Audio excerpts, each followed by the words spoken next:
Hello dear student, today we discussed about major cultural change exist in India. In our last video, we discussed about the term Sanskritization, and today we read about the second type of cultural change, that is Westernizations. The concept of Westernizations like Sanskritizations was given by M.N. Srinivas. Sanskritisation की तरह जो westernisation का concept है वो भी M.N. Srinivas ने दिया था. एज वेस्टर्नाइजेशन हमें पता है क्या होता है. जब हम वेस्टर्न कल्चर को कॉपी करने की कोशिश करते हैं तो उसको वेस्टर्नाइजेशन बोलते हैं. M.N. Srinivas defined westernization as the changes brought about the Indian society and culture as a result of over 150 years of British rule. M.N. Srinivas ने वेस्टर्नाइजेशन को डिफ़ाइन किया है. वेस्टर्नाइजेशन क्या है? जो चेंज हुए थे इंडियन सोसाइटी और कल्चर में किसके कारण, जो ब्रिटिश रूल हमारी कंट्री पे रहा था 150 ईयर्स के लिए, तो उसके कारण जो हमारी कंट्री में चेंजेस हुए थे, हमारी सोसाइटी में चेंजेस हुए थे, हमारी कल्चर में चेंजेस हुए थे, उसको हम बोलते हैं वेस्टर्नाइजेशन. जो चेंजेस थे वो कहाँ कहाँ पर हुए थे? जो चेंजेस थे वो अलग अलग लेवल में हुए थे. लाइक टेक्नोलॉजी में changes, institutions, ideology and value में चेंजेस. तो हम ये कह सकते हैं वेस्टर्नाइजेशन जब ब्रिटिशर्स के इम्पैक्ट के कारण इंडियन सोसाइटी और कल्चर में जो चेंजेस आए उसको हम वेस्टर्नाइजेशन कहते हैं. एक फील्ड में चेंजेस नहीं आए, एक लेवल में चेंजेस नहीं आए, बल्कि बहुत सारे लेवल्स में चेंजेस आए थे. Next is different kind of westernization. जो वेस्टर्नाइजेशन था वो अलग अलग तरह से आया था. कैसे यहाँ हम अलग अलग तरह के अलग अलग टाइप के वेस्टर्नाइजेशन के कंसेप्ट को पढ़ेंगे. First kind refers to emergence of westernized subculture pattern through a minority section of Indians who first came in contact with the western culture. जो फर्स्ट टाइप का वेस्टर्नाइजेशन है वो किससे रिलेट कर रहा है? जो माइनॉरिटी सेक्शन है इंडिया का, जो माइनॉरिटी सेक्शन फर्स्टली जो कांटेक्ट में आया था वेस्टर्न कल्चर के, उसके कारण हमारी कंट्री में वेस्टर्नाइजेशन हुआ था. Second, this included the subculture of Indian intellectuals who not only adopted many cognitive patterns or way of thinking and style of life but supported its expansion. ठीक है, जो माइनॉरिटी ग्रुप फर्स्टली वेस्टर्नाइजेशन के touch में आए थी तो बहुत सारे चेंजेस आए थे उसमें. बहुत सारे उनकी कोग्निटिव पैटर्न, सोचने की वे में, स्टाइल ऑफ लाइफ, रहने के वे में. और इन्होंने जो माइनॉरिटी सेक्शन है उन्होंने सपोर्ट किया था इसके एक्सपेंशन के लिए वेस्टर्नाइजेशन को, और बहुत ज़्यादा एक्सपेंड करने में इस माइनॉरिटी सेक्शन ने बहुत हेल्प की थी. Many of the early 19th century reformer were of this kind.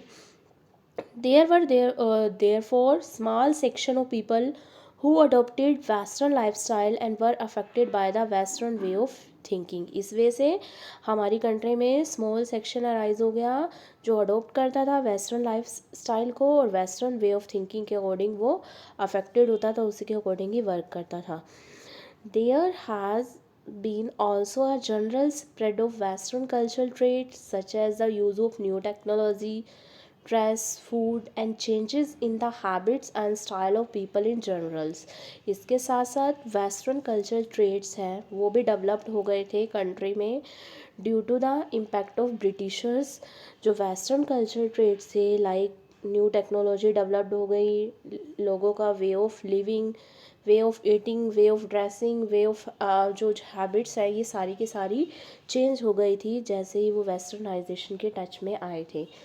Across the country, very wide section of middle class homes have television set, a fridge, or some kind of sofa set, a dining table and a chair in the living room. Westernization के कारण ही एक middle class house होता है उसमें भी westernisation का impact देखने को मिला. उनके घरों में television set, fridge, sofa set, dining table, chairs उनकी लिविंग रूम में ये सब देखने को मिली थी. हमारे इंडियन कल्चर के अकॉर्डिंग ये चीज़ें हम पहले यूज़ नहीं करते थे, लेकिन वेस्टर्नाइजेशन के टच में आने के कारण हमारे जो घर की होम्स में भी वेस्टर्न कल्चर को देखने को मिला। Westernization does involve the imitations of external form of culture. Westernization में क्या इन्वॉल्व होता है? इमिटेशंस करना, कल्चर की, दूसरे के कल्चर की इमिटेशंस करना, नकल करना। It does not necessarily mean that the people adopt modern value of democracy and equality. इसका ये मतलब नहीं है कि लोग मतलब नहीं अडोप्ट कर रहे मॉडर्न डेमोक्रेसी और इक्वालिटी को, बस इसका यही मीन है कि वेस्टर्न कल्चर को कॉपी करना, उसकी इमिटेशंस करने की कोशिश करना। ये हमने रीड किया अलग अलग काइंड का वेस्टर्नाइजेशन। पहले माइनॉरिटी सेक्शन आया उसके टच में, जिसके कारण उनके ये सारी चीज़ें चेंज होने लगी, और साथ ही साथ टेक्नोलॉजी, ये सब हमारा पैटर्न चेंज होने लगा, और होम में भी हमने वेस्टर्न कल्चर को इम्पैक्ट देखा, वेस्टर्न कल्चर का इम्पैक्ट देखा। नेक्स्ट टॉपिक है वेस्टर्नाइजेशन इन कंटेम्प्रेरी कंटेक्स्ट। जो वेस्टर्नाइजेशन है उसका आज के टाइम में क्या इम्पैक्ट पड़ा है, क्या हुआ वेस्टर्नाइजेशन के कारण? कन्फ्लिक्ट अराइज हो गए between generations are seen as a cultural conflict resulting from westernization. Westernization के कारण डिफरेंट डिफरेंट जनरेशन्स में कन्फ्लिक्ट अराइज हो गए। कन्फ्लिक्ट अराइज, जो ओल्डर जनरेशन है वो ट्रेडिशनल्स वे के अकॉर्डिंग वर्क करती है, और जो मॉडर्न जनरेशन थी वो वेस्टर्न के अकॉर्डिंग वर्क कर रही थी या उसके पैटर्न को फॉलो कर रही थी। तो इसके कारण जो ओल्ड जनरेशन है और जो न्यू जनरेशन है उसमें कन्फ्लिक्ट अराइज हो गए थे। नेक्स्ट है western way of thinking. Western way of thinking मतलब जो वेस्टर्नाइजेशन है उनका थिंकिंग पर कैसे इम्पैक्ट पड़ा था। फ्रीडम ऑफ थॉट, वेस्टर्नाइजेशन के कारण क्या हुआ था, लोगों के माइंड में फ्रीडम्स की थॉट अराइज हो गई थी। जो सोशल रिफॉर्मर हैं उन्होंने लोगों के माइंड में फ्रीडम का कंसेप्ट अराइज कर दिया था। पहले लोग डरते थे, अपने राइट्स के बारे में अवेयर नहीं थे, लेकिन जैसे ही ब्रिटिश रूल आया तो उनको वो जो इंडियन पीपल है वो अपने राइट्स के बारे में अवेयर हो गए थे। तो जिसके कारण क्या हुआ कि लोगों के माइंड में फ्रीडम की थॉट डेवलप्ड हुई। और हाँ, और क्या बता रखा है कि social reformer try to uplift status of Dalit women. जो सोशल रिफॉर्मर थे उन्होंने दलित के स्टेटस और वुमेन के स्टेटस को इम्प्रूव करने की कोशिश की, क्योंकि उस टाइम इन दोनों का स्टेटस बहुत ही लो था। तो वेस्टर्न वे ऑफ थिंकिंग के कारण लोगों के थॉट में भी फ्रीडम आई और साथ ही साथ लिबर्टी मिली। Individualism become important. जो इंडिविजुअलिज्म का कंसेप्ट है वो और भी ज़्यादा इम्पोर्टेंट हो गया। Beside change in behaviour pattern custom, केवल बिहेवियर पैटर्न और कस्टम में चेंजेस नहीं आया, इसके साथ साथ there was a change in art and architecture. Art में भी और आर्किटेक्चर में भी बहुत ज़्यादा चेंजेस आए। हमारी बुक में एग्जांपल दे रखा है राजा रवि वर्मा, ठीक है। वो पहले क्या करते थे, आर्ट बनाते थे, न्यूक्लियर फैमिली की पेंटिंग करते थे, लेकिन अब वो जॉइंट फैमिली की पेंटिंग करने लगे हैं। तो आर्किटेक्चर में parliament buildings, house, railway stations, इन सब में हमें वेस्टर्न कल्चर देखने को मिला।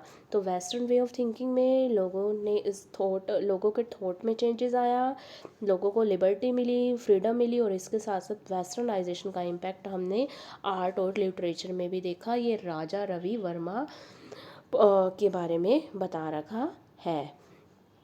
नेक्स्ट है हमारा श्रीनिवास। ये बहुत इंपॉर्टेंट लाइन है। श्रीनिवास ने ये लाइन सजेस्ट की थी, संस्कृताइजेशन का कंसेप्ट भी श्रीनिवास ने दिया था एंड वेस्टर्नाइजेशन का कंसेप्ट भी श्रीनिवास ने दिया था। तो श्रीनिवास ने ये सजेस्ट किया था कि जो लोअर कास्ट थी वो तो संस्कृताइज हो रही थी, और जो अपर कास्ट थी वो क्या हो रही थी, वेस्टर्नाइज। हमने कल डिस्कस किया था जो लोअर कास्ट है वो अपर कास्ट के रिचुअल को परफॉर्म करती है, उसकी कॉपी करने की कोशिश करती है, इसको हम बोलते हैं संस्कृताइजेशन। ये लोअर कास्ट तो हो गई संस्कृताइज, और जो अपर कास्ट थी वो किसको कॉपी करने की कोशिश कर रही थी, वेस्टर्न कल्चर को। तो अपर कास्ट क्या हो रही थी, वेस्टर्नाइज। श्रीनिवास ने ये सजेस्ट किया है।